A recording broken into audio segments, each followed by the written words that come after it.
Welcome to Screw the Commute, the entrepreneurial podcast dedicated to getting you out of the car and into the money. With your host, lifelong entrepreneur and multimillionaire, Tom Antion. Hey everybody, it's Tom here with episode 38. I've got Caroline dePosada here, and I've known her since, I don't know, she was in diapers. I mean, I might even changed one time for her. I don't know. Maybe she remembers it. I love her, and I love her dad, and you're going to hear about them shortly. I hope you didn't miss episode 37, where I talked about recruiting geeks. Now, having these young people around over many years has been a large part of my success. So I told you how and where to recruit them, how to manage them, how to pay them, and don't miss that. Episode 37. All right, today's sponsor is AmazingPublicSpeaking.com. This is a membership site with over 475 pro and public speaking training videos, plus audios and articles. We also have a corresponding complimentary webinar that has 30 speaking tips in 37.625 minutes. That's actually a little bit longer than that. And we have a link to that in the show notes at screwthecommute.com. All right, let's get to the main event. Caroline dePosada is an attorney, speaker, writer, wife, and mom to 3 boys. Caroline practiced law at the Public Defender's Office until her first son was born. She's then created several businesses, giving her flexibility to raise her children.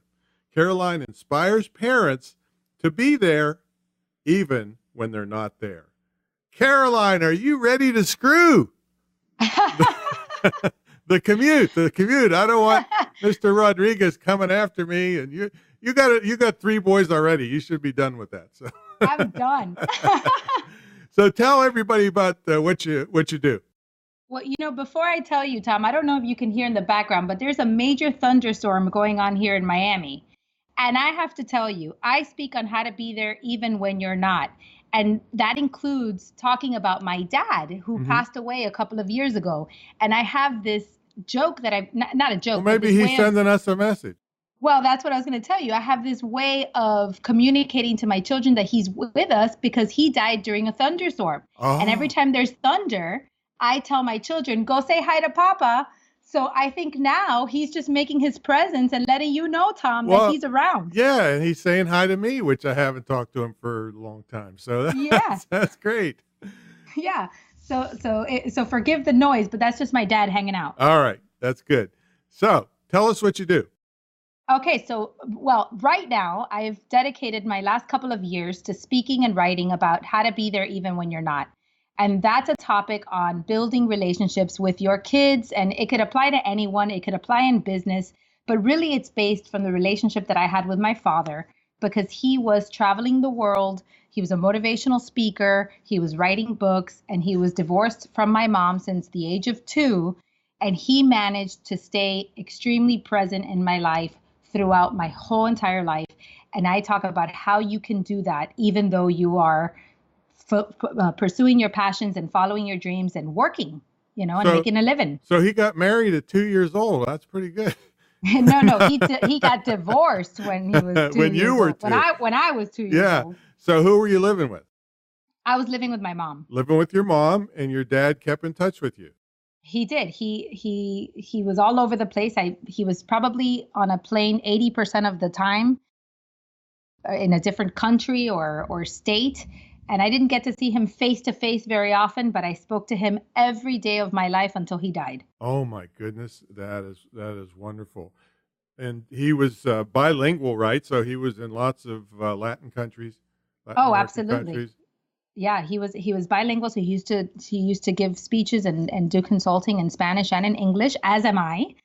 And he was all over the place. You never knew. One day he'd be in Peru, and the next day he'd be in Saudi Arabia. So tell us how what he did shaped your life now. Oh, Jesus, how much time do you have? everything he stands for all the principles he taught, all his principles of success, everything he did in his work world. I always laugh because I say if people knew how much he walked his talk, they would really follow his principles. Because everything that he did, he applied in his personal life as well, specifically with me. He really taught me how to delay gratification, how to be a leader, how to follow my dreams. And I think that has been an impetus for the kind of life and businesses that I've had since I've been in my adulthood. Now, he brought to light and kind of made famous a principle. Tell us about that. He brought to light a study called the Marshmallow Study. And that is a study done by... Excuse me. A lot of people are yapping about this now. He's the one that brought it and made it world famous, I might add. Oh, yeah, he did. So it's a study by Walter Mischel. It was done in Stanford University. They grabbed some 4 and 5-year-olds and they basically said, Johnny, I'm going to sit you here by yourself and I'm going to give you a marshmallow. In 15 minutes, I'm going to come back. If you've eaten the marshmallow, nothing will happen. You go home. But if you have not eaten the marshmallow, I'm going to give you 2. That is basically the study. They left the room. 2 out of 3 immediately ate the marshmallow. Some kids waited 1 minute, some waited 5 minutes, some waited 14 and a half minutes, but 2 out of 3 ate the marshmallow. 15 years later, they did a follow-up study. 100% of the kids that did not eat the marshmallow were successful. They were doing well in school. They had good relationships. They were financially stable. They were just doing well. Almost all of the kids that ate the marshmallow were in trouble. Drugs, addiction, drop out of school, low-paying jobs, things like that. Wow. And what they discovered was that delayed gratification is one of the highest indicators of success, even above your SAT score or your IQ score. Amazing. That's very amazing. Your dad's the one that took that and ran with it all over the world. So my father was on a plane going from San Juan, Puerto Rico to New York City. And he was reading a book by Daniel Goleman called Emotional Intelligence. And buried in that book, in one page, they alluded to the marshmallow study. And when he got off the plane, the first person he called was me. And he said, Caroline, I've read this study. This is fascinating. I can't believe there's only one paragraph in this book about it. I'm going to write a book about this. And he said, and I want to call it Don't Eat the Marshmallow Yet. And I said, well, you better do it. And I started hounding him from that point forward. And he ended up writing the book. How old were you at that time? Oh, God, this was in should I disclose my age? I guess I should. This was in 2005. So I was about you only 16 looked 12, years old. so it makes no difference. So I was probably about 15 or 16 years old. And I said, that's when the process started. And I said, yes, write a book about it. And he did. And now it has been published in 29 languages. He spoke at TED.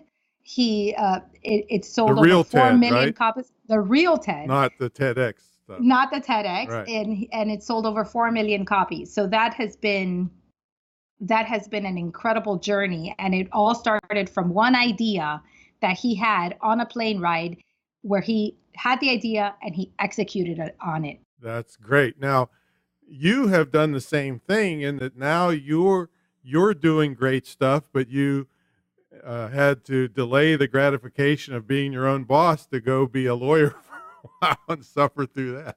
Well, I'm gonna be completely honest with you. This has something to do with gender bias. When I was a little girl and I was growing up, I looked at my father and I thought, wow, I would love to have his career, but I can't do that because I want to have a family. And I thought, you just cannot have both. You can't. Now, he wasn't telling you this, right? He wasn't telling me this. This is what the world was kind of pushing on you, right? Yeah. And my father was out all over the world, but guess who was home with me? My mom. So I thought, well, I'm the mom. It's just a shame that I was born a female. But if I was a man, I'd be able to be this motivational speaker and do what my dad does. But I'm a girl and I want to have kids and I want to have a husband and a family. And my father was an excellent father, but he wasn't the ideal for a family man because he wasn't married and didn't have that traditional role that I was looking for. And I said, I can't do this. So what did I do?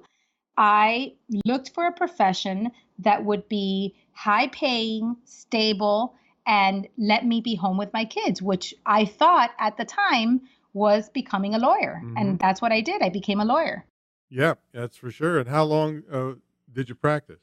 Well, I've been practicing now for about 15 years, or maybe a little bit less. But anyway, 10 to 15 years. I can't remember now how long ago I graduated. But as soon as I graduated from law school, I went directly into the public defender's office. And I did that with a specific purpose. I wanted to try cases. And I knew that the only place where they would allow me to try a case and give me that deference was in the public defender's office. So I took low pay for lots of experience. And that's what I did. But then the craziest thing happened, Tom. I had children. Oh, my goodness. How does that happen? It was just divine intervention, wasn't it? Yes. I was married. I was pregnant with my first child, and I was practicing at the public defender's office. And it never dawned on me that I would do anything else. People would ask me, well, what are you going to do when the baby's born? And I said, I'm going to go back to work. So I didn't think anything of it. And then the child was born, and it was like a light switch went off in my head. And I made a decision, and that decision was, I am not going to be away from my child under any circumstances. And what's interesting is that the profession that I went into so that I could be home with my children was exactly the profession that was keeping me from my children at that moment. Because I had to go to work from 9 to 5. Right. I had to be away, and I was under somebody else's rules. So at that time, I had my best friend from law school. He called me up one day, and he had just opened up his own shop. And he said, listen, Caroline, you have to come help me. I'm drowning over here. I'm not making any money. I don't know what I'm doing. I just started this practice, but I can assure you one thing. You're going to make at least as much as you're making at the public defender's office if you come work with me. And you're going to work half the hours. And that's what I did. I left the public defender's office, and I said, okay, I'm going to jump ship, and I'm going to go work with my friend and see what I can do. So you still hadn't decided to jump ship totally and go into being a speaker yet, right? Oh, I didn't decide that until 2 years ago. Oh, wow. So you just started screwing the commute. Well, how much was the commute? Well, no, I screwed the commute 10 years ago, and I'll tell you why, Tom. Okay. Because what ended up happening when I decided to leave the public defender's office was that I became a quote unquote stay-at-home mom that makes money. Oh, okay, good. That's perfect. Yeah. So I went into my friend's law firm, and I looked around, and he said, I'm drowning. I need help. I need you to come practice law here. And what I discovered was that the only reason he was drowning wasn't because he didn't have clients, and it wasn't because he didn't have enough work. It was because he wasn't billing them because he was so busy practicing law all the time. So I said, Matt, you don't need a lawyer here. What you need is a bookkeeper. You need somebody to send bills out. And you know what? There's this new system called QuickBooks Online, and I can bill people from home. So I turned in my lawyer hat, and I started bookkeeping from my house. I have an accounting degree, and I said, I'm going to put that accounting degree to use. And I would be with my kid all day long. And when he'd go to sleep and the 2-hour naps that he'd take, I would bill clients for my friend. And my friend started making money. And all of a sudden he said, well, this is fabulous. And he started sending me money. And before I knew it, he started recommending me to people. And I developed this tiny niche of doing bookkeeping for solo practitioners that didn't know how to do their own bookkeeping. I didn't know any of this. I can't believe it. Yes. So people would say to me, my cousins would call me and say, well, what are you doing? And I said, I'm at my Easter egg hunt with my kid. And they'd say, well, I want to be like you when you grow up. And I said, well, then stop being a lawyer and go be a bookkeeper. And that's what I did for a little bit of time. All right. So you then how did you get into speaking? What prompted that? The bookkeeping lasted a short while until I got a little antsy, and I actually wanted to practice law again, and I wanted to make a little more money. And I did very well for myself. I matched my salary at the public defender's office just with a part-time bookkeeping. but I wanted to move on, to do more. My kids were a little grown, and I really wanted to practice law. So I transitioned and I went back into practicing law, and I established a pretty successful condominium law practice that I ran for a few years. And what happened, Tom, was that my father became very ill in the last couple of I do remember years. that. Yeah. Right. So in 2014, my father became so ill that I really had to make a decision whether I was going to, uh, grow my law practice or take care of him. And I chose to take care of him, and kept my practice going. I had employees, and I had my partner was still working with me, but I was really taking care of him at the time. And when he died, it just dawned on me that that law was my career, but it wasn't my calling. And I had this very, very deep sense of necessity to follow my dad's footsteps, to carry the legacy, and to share with people how they could improve their own relationships. And that's really what prompted me to go into the speaking and that's world. kind of when we reconnected too. About that time, I remember you taking care of your dad, and what a daughter. I mean, you're just a little angel. Thank you. But so I kind of remember going through that, and then I started helping you, and then Yeah, that was you did. when I started getting back in touch with you, which we kind of fell out for a while. You had kids, and I'm busy.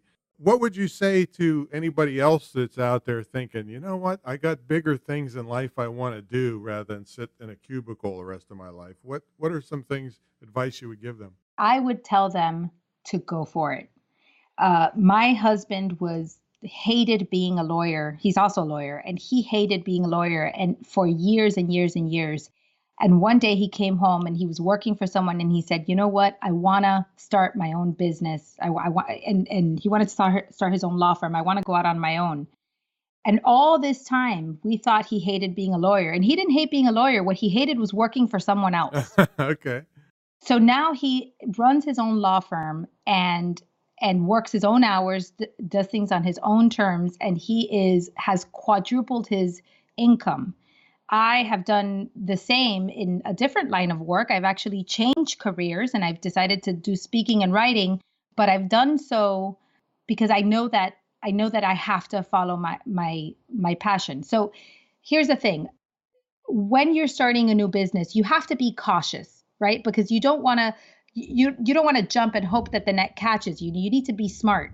So the things that I would say is you need to look at where you can get streams of income from.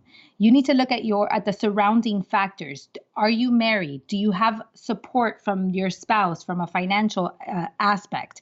What are the things that you could do so that you don't you don't starve to death while you're trying to open up your business? Because it does take a little bit of time to launch it, and it does take some time and some effort. So you have to look at all the factors, and you've got to prepare yourself to put yourself in the position that would allow you to do whatever it is that you want to do and start that business that you want to start. Maybe it means that for a year you have to save all your money. Maybe it means that you've got to move to a less expensive home. Maybe it means that you have to consolidate with your partner and readjust your finances. There's many things that you can do, and you could look for different streams of income to support you, but there's only one thing you can't do, and it's just settle. Yeah, that you'll regret that forever. You will regret that forever. One of the things that I learned early on was keep my overhead low. And my husband did it when he went out on his own, and I've done it. We keep our overhead low. We try to spend as little money as possible so that in the beginning, when we're struggling and trying to make it, we can bring in enough income to feed our family, and the rest takes care of itself. Wow. And just think what you'd feel like now if you hadn't taken care of your dad when he really needed you. Oh, I would have regretted that for the rest of my life. One of the most rewarding experiences that I've had is that I can honestly say I never left his side while he was sick. And you didn't Never. either. I mean, you were there. I remember. Oh, wow. What was the schedule like for you at that time? I mean, trying to keep the business going and taking care of him. Well, at that time, it was a very difficult time. I would spend all day at the hospital. Luckily, we have this thing called the internet I've heard that of it. I Yeah. I could connect from the hospital Wi-Fi. I would bring my laptop and I would work all day from the hospital as a regular work day. Then I would go pick up my children. I would take them home. I would bathe them. I would read them bedtime stories. I'd feed them. I'd lay with them. And once they were asleep, I would get back in my car and I'd go and I'd sleep at the hospital with my dad. Oh my God. What an angel. What an angel. Wow. What a schedule. Well, I So, think the angel here really is my husband who didn't divorce me during well, that time. it could be, could be. So, anything funny or bizarre happen during this time or any time in business? I got so I have to tell you the funniest thing that has ever happened to me in my Okay. business, but it didn't. It happened to me, but it wasn't about me. So we were writing a book. This was before my dad got very ill. My father and I had decided to write a book together about our relationship. And I was still practicing law full time, but this was something I was kind of doing on the side at nights and on weekends with my dad. And we had an editor. So one day we schedule a Skype call, and I'm in my house, my father is in his house, and the editor is in his house. And we schedule this group Skype call so that we can discuss the book. Right. And we're talking over, over the Skype, and we're looking at each other. And all of a sudden, my dad says, "Oh, you know what? We started talking about some concept. I think it was his Franklin Covey planner. I'm not sure what it is."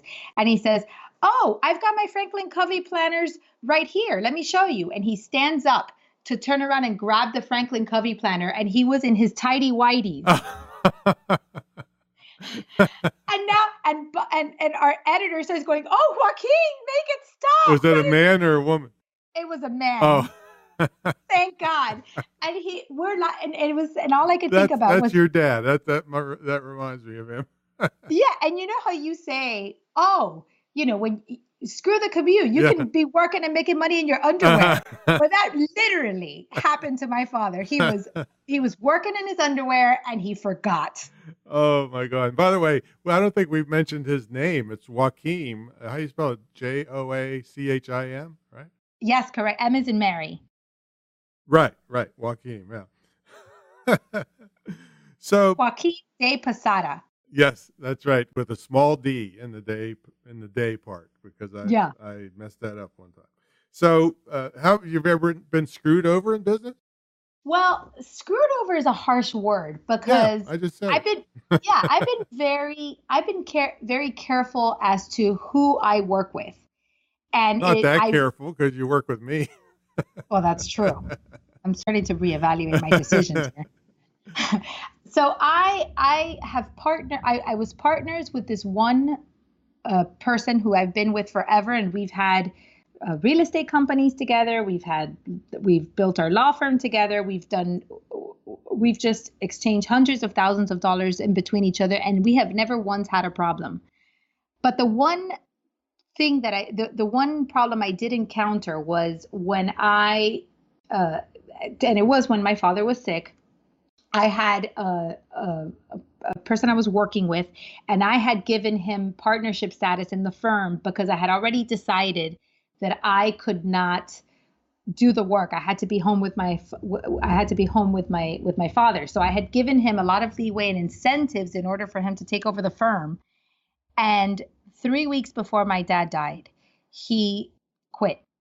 He left. Oh, And he left me by myself with all this work, all these clients. And I was devastated, and I didn't know what I was going to do. So it was at that time that this person that I told you that has been my partner forever and ever, I called him and I told him, "Listen, I'm in trouble. I've got, my father's sick. I've got all this stuff, and this guy has just quit on me from one day to the next." And that partner of mine, every day for about 2 or 3 weeks, would leave his office and come to the hospital and work with me at nights so that my business wouldn't fall apart gee. while my dad was Good dying. relationships, and So you deserve so it. I was screwed over in the sense that an employee that I needed desperately left me high and dry, even though I begged him to stay at that time. But it was compensated by the amazing relationships that I have, which is why I always promote the relationships come first, because the relationships with the people you work with and the people that you have in your life is what carries you through when you're in trouble, as you know, Tom. That's for sure.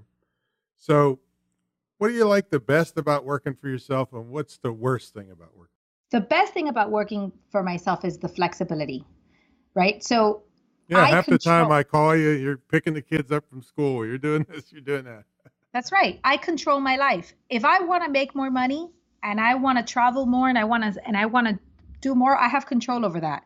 If I decide that I want to spend more time with my kids because it's summer and I know that I'm going to make a little less money this summer, but I'm going to spend more time with my kids, I control that. I make those decisions, and it's not based on somebody else's terms.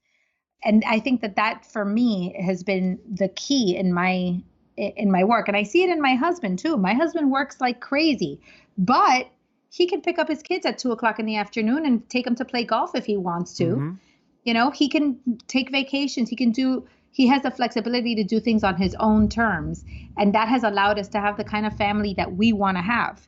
And the only way that you can do that is by working for yourself. It's just the way it is. And what's the worst part? The worst part is that you have no one to quit to when you're pissed off.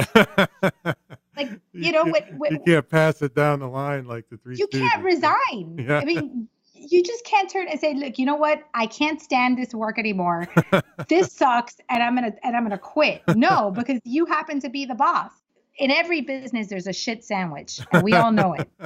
Elizabeth Gilbert says that, and I love her for that. She says it's not about whether you're going to eat a shit sandwich or not. It's which one are you willing to eat, right?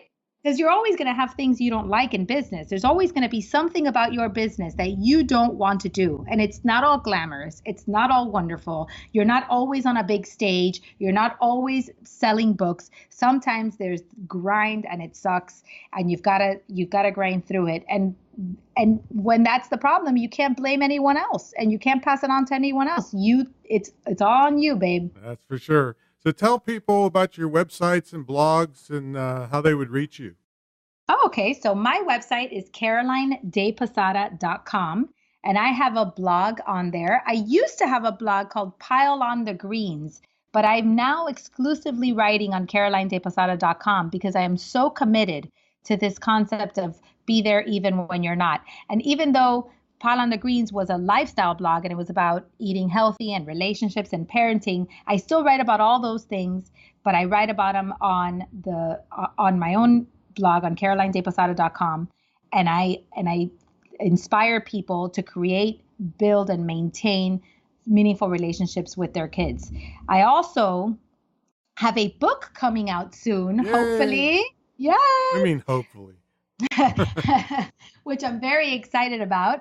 I'm hoping to get it out by September, and it is based on a story where my husband and I were traveling in Nashville. We're driving up a mountain, and our car slid, and we almost fell off a cliff with our 3 little boys. Oh my God. My son had a broken leg and was in a boot, and we had to abandon our vehicle and climb up about 3 miles to get to safety. And it was an amazing that journey. Could ruin your whole day. Oh yeah. Yeah, you think? It ruined the day, but it made the life. Are you still selling postcards and things like that? I sure am. Parents to help stay in touch with, because your dad got you doing that, right? Okay, so the postcard promise is a tool that I talk about. And when I told you that my father found a way to be there for me, right, even though he was traveling all the time, one of the ways that he did that was by sending me a postcard from everywhere he went in the world.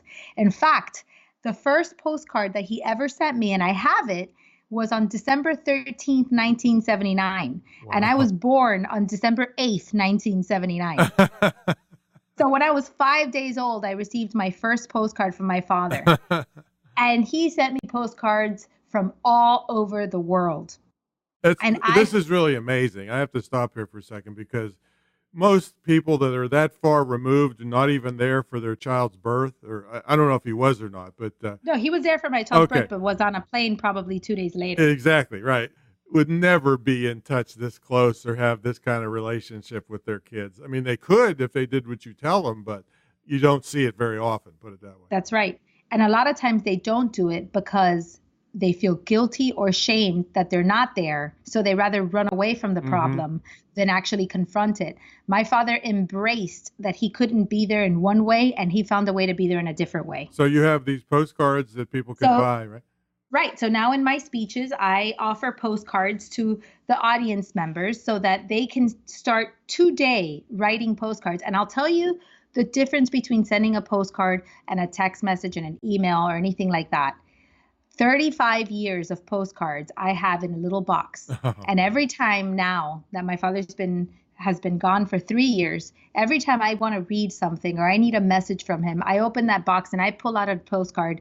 And I promise you, Tom, that the answer that I'm looking for is in those postcards. Every problem that I have, every disappointment, every time I have a challenge, if I need help or I need a solution, my father's answers are there for me. And it's because it's tangible, it's been written on paper, it's something I've been able to keep and protect, and I treasure it. And in terms of delayed gratification, you invest that time now by sending the postcard, and the rewards come way, way later when you can least expect it. And they can see these at the dePosada.com? Absolutely. Okay. They can buy them. Yep, and that'll be in the show notes, folks. Well, we got to take a brief pause for our sponsor, which is usually me, and here I am again. And then when we come back, we'll have Caroline tell us what a typical day is like for her and how she stays motivated. Well, let me ask you, folks, have you ever thought about getting paid to speak and you're not sure if you're ready to invest lots of training and lots of money? Well, I got the solution. AmazingPublicSpeaking.com has over 475 public and professional speaking techniques, openings, closings, attention-gaining devices, humor, the business of speaking, and it's only $97 for an entire year. You can also check out the complimentary webinar we have called 30 Speaking Tips in 30.675 minutes. All right.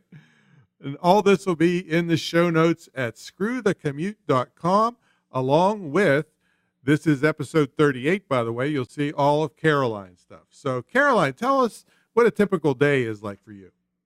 There are no typical days in my life. It is a you wake up, right? I do wake up, and I also go to sleep every night. So a typical day for me, I start every morning with exercise. It is absolutely crucial for me to get my exercise before my kids wake up so that I can have the energy and I can and I have that time to really put myself in physical shape. So every morning I wake up at about 5 o'clock in the morning. Wow. I go for a run and I come back. I take a shower. I have my coffee. I plan my day. And then when my kids wake up, then all my plans go to hell in the handbasket. And I do it all over again. No, just kidding. I take them to school usually. I'm the one that does drop off unless I'm traveling for work. If I am home, I do take them to school. I pick them up at 3, and after 3, I'm pretty much done with work. Wait, what happened in between dropping them off and picking them up? But after I drop them off and before I pick them up, that entire time is dedicated to my work, and that includes personal development, that includes meetings, that includes writing time, that includes cold calls, that includes shipping out my postcards. It includes everything that I have to do happens within that time frame. Mm-hmm. Now, when I have a speaking engagement, I have to rearrange my schedule, and I have to have somebody else come pick up the kids, and then I'm out all day, and that's fine too. Or when I'm giving a workshop, same thing. But if I don't have a speaking engagement and I'm just home, then I put all my work in between that chunk. And then after I pick up my kids at school at 3:30, I'm pretty much dedicated to them. And then once I put them to bed, I do more work in the evening.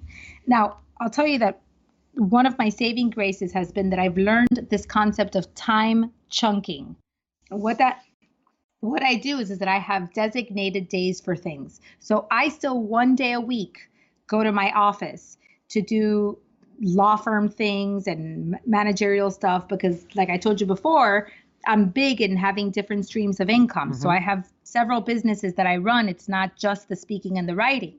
So on Tuesdays, I dedicate my time to that. On Wednesdays is my writing day. On Thursdays is the day that I work on the book.